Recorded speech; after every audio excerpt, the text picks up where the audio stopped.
NFL.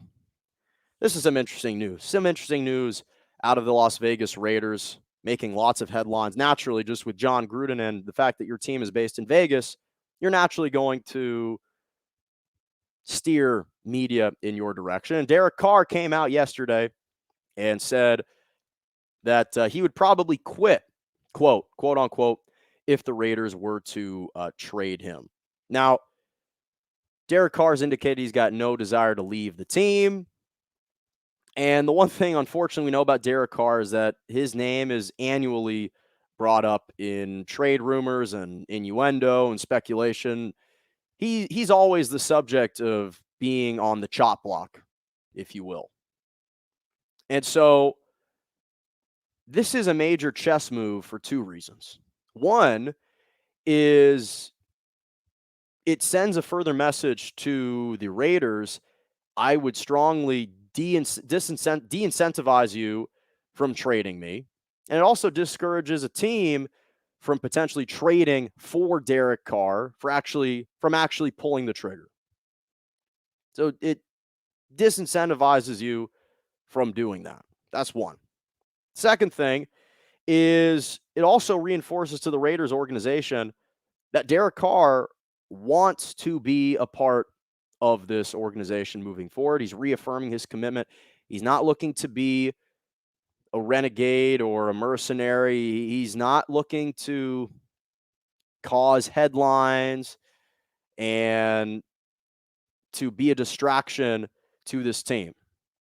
Because obviously he's not trying he's trying to not convey his dissatisfaction with the organization like some at other organizations, Seattle with Russell Wilson or Aaron Rodgers with the Packers, Deshaun Watson with the Houston Texans. He's trying to say, listen, I'm in this for the long haul.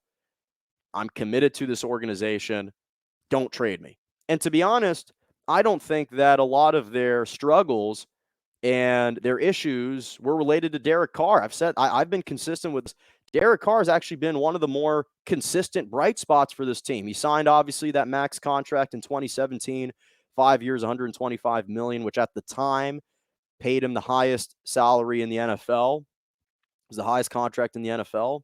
But you look at his production, he had a career year last year, 4,100 yards passing, which was the highest of his career, 67% completion, 27 touchdowns, just 9 interceptions. Had career highs in QBR at 71 and a quarterback rating of 101.4. He has set the all-time record in the Raiders organization for passing yards. And passing touchdowns, over like 26,170 passing touchdowns. And he's setting all these franchise records. He's not the problem. Derek Carr isn't the problem. And we know that John Gruden wields the most power within this organization. He obviously carries the most clout. He got paid 10 years, $100 million contract. When you're given that type of contract, you've got more power than your general manager, Mike Mayock. You have complete autonomy and free reign to make all the personnel decisions. And we know that when John Gruden arrived in Las Vegas, Derek Carr wasn't his guy. We know that. And he would have preferred to have gone in a different direction. But it's hard to sell to your fan base a different quarterback and to justify trading Derek Carr. I just don't see it. There's no reason to do it. And again, the issues that have hindered the Raiders' success were all coaching and playmaking and play calling.